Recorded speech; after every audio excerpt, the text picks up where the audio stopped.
All right, guys, welcome to Office Hours live call today, the Brand Builder Academy. We have Greg, Fred, Abdel. More people are going to be joining us soon.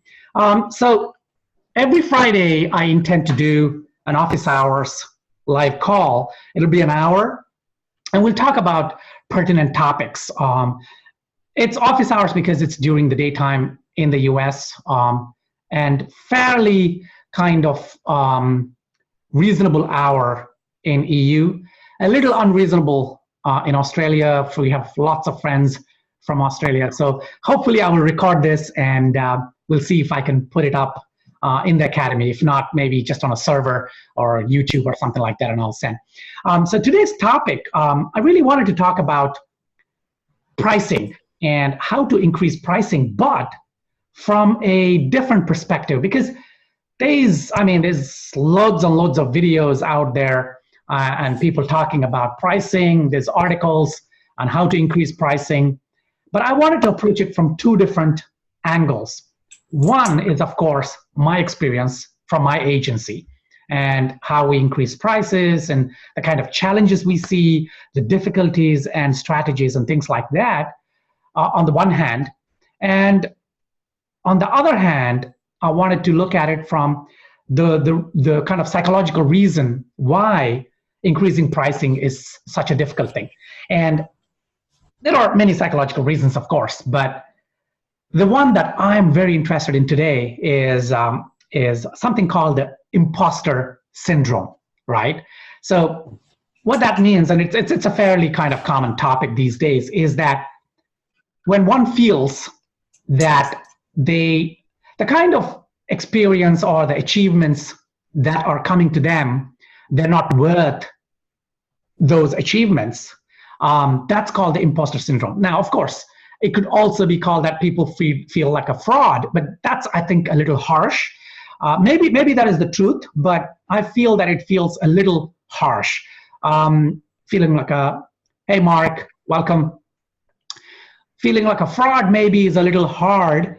It's a little harsh, but at the root cause of it, it's like as achievements come to you, you tend to feel like, hey, Kaz, you tend to feel like you're not worthy of those achievements and that maybe you don't deserve that. Now, you don't do this actively. People don't do that actively, but it is something in the background. It is something psychological. So that is a topic I wanted to take today in this office hours, along with, of course, my experience and all that. Let me just welcome a couple of guys here. Kaz, nice to see you again. How are you? Hi. I'm good. Can you hear me okay? Yeah, I can hear you perfect. Thanks for coming online. Oh, not at all. Been looking forward to it. Really Excellent, excited. excellent. So I just got started a little bit. Mark, we have Mark here. Welcome, Mark. How are you? Hi, nice to meet you. Nice to meet you too. Where are you from, Mark? Birmingham in the UK. Yeah, perfect. Okay, excellent. So, welcome to Brand Builder Academy. Every Friday I do an office hours live call, and today's topic is, of course, about how to increase prices, but from a different angle, because increasing prices is it's all over the place. People are, they talk about it. I wanted to do it from a perspective of the psychological perspective and also from our agency thing. Now, if you guys don't mind, I'm going to mute you all for the next maybe 10, 15 minutes so that I just walk you through what I'm thinking, and then I'll open it up and we can have Q&As and things like that. Is that okay? Okay. Okay, now I've muted you all, but you can unmute yourself anytime. So if you want to jump in, please feel free. This is a very informal, because we're all members of the member circle. This is as if you've just come to my house. We're all sitting around my, in this case, it's the kitchen, but the lounge or whatever, and we're talking about it. So let's get straight in. It's already 5 minutes into it. So let's just jump in. So I was talking about the imposter syndrome and how that could be the root cause of not being able to get to the next level of pricing or whatever that might be. One of the root causes. The other is, of course, targeting. And people like Kaz and Greg know that I'm going to harp on about targeting. I will do that in every call, every interaction. So you will get a little bored, but I think there's value in that. So I will touch on targeting a little later, even Fred. But let's just talk about it from a perspective of the imposter syndrome. So initially, when I started my agency, or rather the avatar, the beginning of the agency, I was just a one-man army at that time.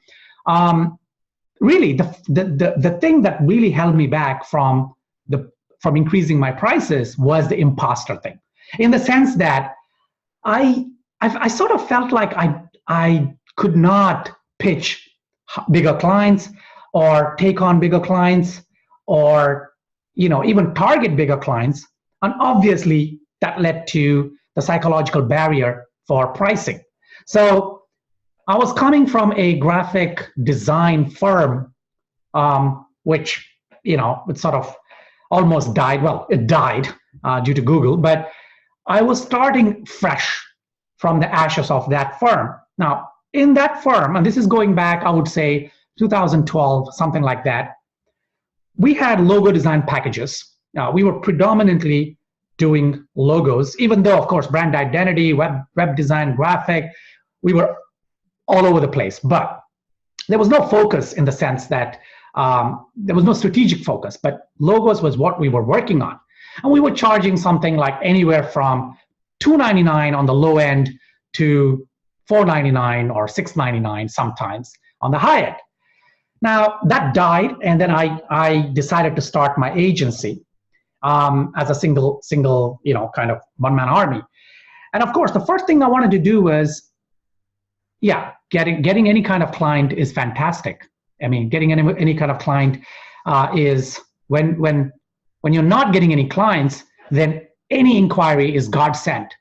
But why are we not getting any clients? Okay, that's the first question I asked myself. And once I went through that process, pricing became a big issue. Now I was alone. I had a team of 23 people. I fired them all when Logo Design Works went crashing down. And I started from scratch, which means I was myself. I love design, and I would love to have continued doing design, but I also wanted to build the agency, because I think the biggest mistake I made in Logo Design Works was that I built a business and not a brand. So I wanted to build a brand straight off the bat. I wanted it to be a brand and not a business. And what did that mean? That meant brand doesn't necessarily mean that I wanted to look big. No, that's not what I meant. What I meant was that at that time, I wanted to put systems in place that would enable me to turn myself into a brand, my kind of venture into a brand, and whatever I was doing into a brand. And the reason was that building just a business is going to put you in the red ocean, right? Like I was talking last time. That means you're going to be fighting over price. You're going to be fighting for the same set of customers, the same target audience, and the only way we can differentiate would be through pricing, because the kind of target market we were looking at was price sensitive. They didn't give a damn about long-term strategic kind of solutions. They had a limited budget, and I don't blame them. This is what it is. Limited budget, and out of that, the cheapest kind of design that they can get. And just around that time, crowdsourcing websites such as 99 Designs, for example, or a few others, they were thriving. Right now, it's sort of balanced, and I see a trend towards that going down as consumers are becoming more aware. But anyway, so building the business, building the brand, and building the brand in the sense that I sorry, somebody else has come in, but so the imposter syndrome came in because I felt like, hang on, I've been charging in the previous firm, we were charging like 499, 699, whatever. And now I needed to, and I figured this out. I sat down and figured it out, and I needed to charge at least $1,200 for me to be able to go through the different milestones that I had set myself. Now, if you heard the podcast, Ian's podcast, where I was talking about my story, I spent a good 3 months really mapping my life out. And I'm not kidding. One of these days, on one of these calls, I will show you. I still have those. I took pictures of the kind of dining table and the map board that I had. It's a huge, and it took me 3 months. And I sat at that table every day and spent maybe 2 to 3 hours, while the rest of the time I spent, educating myself. And I mapped it out. And for me to be able to hit those milestones, and my goal, and believe it or not, even at that time, was to hit the first $1 million.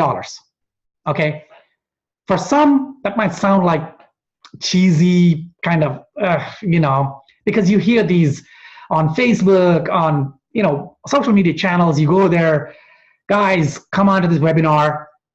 I'll give you the keys to building a $1 million business. There's nothing wrong with that, because believe it or not, there are keys that really can get you there, but that's beside the point. So if you hear that, you might feel a little uncomfortable, but I had that goal, and this map was that. How can I go from there, rebuild the agency? And I had, of course, another kind of wishful thinking.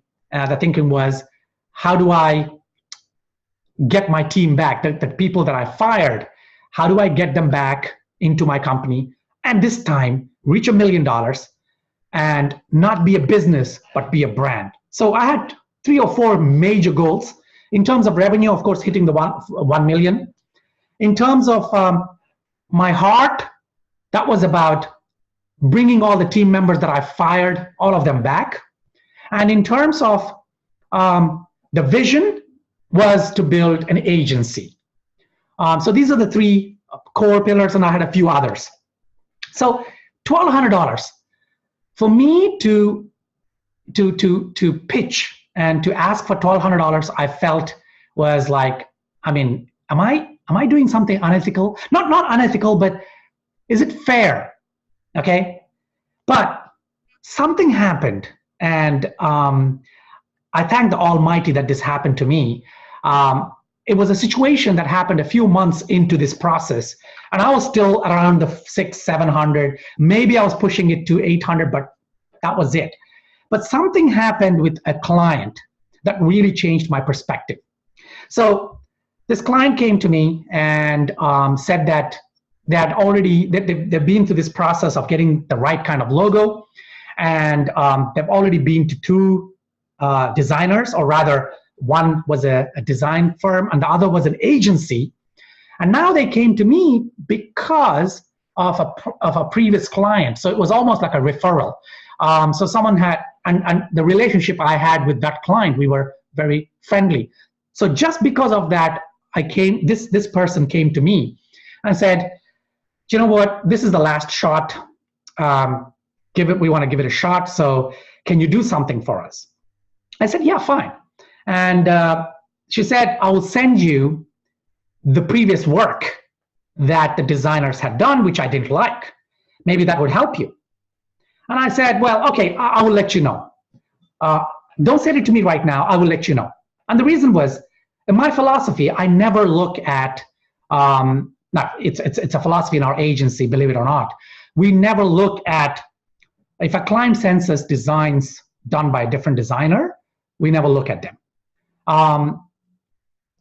It's got its pros and cons. The negative is that maybe we might end up going down a direction that somebody else had done before, and we might, the client might not be happy with it. But on the other hand, the advantage we see is that we can be completely creative. We can be we can think out of the box. Nothing would influence us. In fact, for some clients, we even do not look at the visual references that they send us, which is crazy. But anyway, that's a whole topic for another office hour. But anyway, so I was in two minds. She's saying that she went to an agency. Oh my God. So they must have done some fantastic work. So I need to see that before I even take up this client, because I don't think I can take her up. But somehow I pushed myself and I said, no, let's do this. Let's work on a project. I'm not going to lose anything, but I'm not going to look at what the agency did. So I emailed her back and I said, 850. And I thought, wow, I'm pushing it now, right? 650, 850. You know, that it's okay. And it's not really pushing it, but it is pushing it for me. And I said, please don't send me anything. Don't send me any references, nothing like that. Just send me the brief and we'll get working on it. So I went through the process, and it was myself. I created, I think I created 4 different mock-ups and, you know, all the assets and, you know, things like that. And then I said, before I send you this, I will ask you to send me what the agency had done, so that I can just compare before sending it to you. So I asked her to send it to me.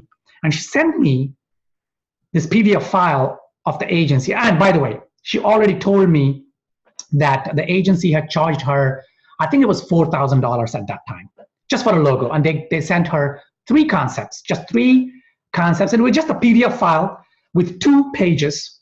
The first page, of course, had their logo and the client details and all that. And the second page had 3 concepts in 3 boxes, and there was a shadow underneath each of these boxes, white boxes, 3 logos.